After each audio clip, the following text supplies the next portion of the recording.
আমন্ত্রিত অতিথিবৃন্দ, ত্রয়োদশ জাতীয় সংসদের প্রথম অধিবেশনেই বিরোধী দলের ওয়াক আউটের ঘটনা ঘটেছে। জনমনে প্রশ্ন, ওয়াক আউট কি, কেনই বা এটি করা হয়? ওয়াক আউট হলো এমন একটি কাজ যেখানে সংসদ সদস্যরা প্রতিবাদ স্বরূপ সাময়িকভাবে সংসদ কক্ষ থেকে বেরিয়ে যান। এটি অসম্মতি প্রকাশের একটি সংসদীয় পদ্ধতি। এর মাধ্যমে সদস্যরা বক্তার বক্তব্যে বাধা না দিয়েও নিজেদের অসন্তোষ প্রকাশ করতে পারেন।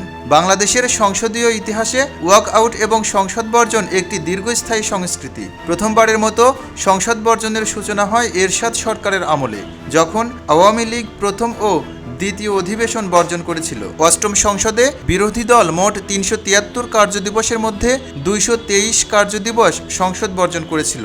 কোনো সুনির্দিষ্ট বিষয় যেমন রাষ্ট্রপতির ভাষণ বা বিতর্কিত বিলের প্রতিবাদ জানাতে এটি করা হয়। ত্রয়োদশ জাতীয় সংসদের উদ্বোধনী দিনে রাষ্ট্রপতি মোহাম্মদ শাহাবুদ্দিনের ভাষণ চলাকালে বিরোধী দলীয় সদস্যরা ওয়াকআউট করেন।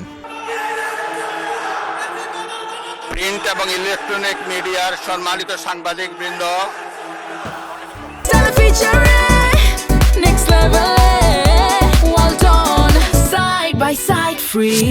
তাদের এই প্রতিবাদের প্রধান কারণ ছিল রাষ্ট্রপতিকে ফ্যাসিবাদী সরকারের সহযোগী হিসেবে আখ্যা দেয়া এবং জুলাই গণঅভ্যুত্থানের সময় সংগঠিত হত্যার বিষয়ে রাষ্ট্রপতির নিষ্ক্রিয়তার অভিযোগ।